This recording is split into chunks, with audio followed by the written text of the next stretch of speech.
আমি বদলে যাইনি। আমি ধীরে ধীরে ভেঙে গেছি, ভেতর থেকে শেষ হয়ে গেছি। একসময় যে আমি হাসতাম, কারণ ছাড়াই খুশি হতাম, আজ সে আমি আয়নার সামনে দাঁড়িয়ে নিজেকেই চিনতে পারি না।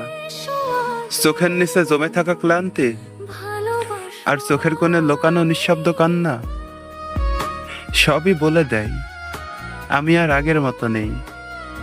মানুষ ভাবে আমি নাকি বদলে গেছি, কিন্তু কেউ জানে না কত রাত আমি নির্ঘুমে কাটিয়েছি, কতবার নিজের ভেতরে ভেঙে পড়েছি চুপচাপ। কাউকে কিছু বলিনি, কারণ বললেও কেউ বুঝবে না। এই ভাঙা শব্দগুলো কেবল আমি শুনি। একসময় সত্যিকারে ভালো থাকাটাই ভুলে গেছি। হাসির আড়ালে লুকানো যন্ত্রণা এখন আমার সবচেয়ে কাছের সঙ্গী।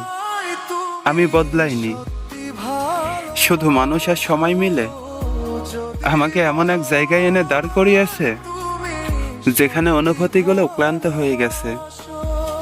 আজ আমি আগের মতো নেই, কারণ আমি আর আগের সেই মানুষটা নেই। আমি হারিয়ে গেছি নিজের মধ্যেই, ধীরে ধীরে নিঃশব্দে সম্পূর্ণভাবে ধ্বংস হয়ে গেছি।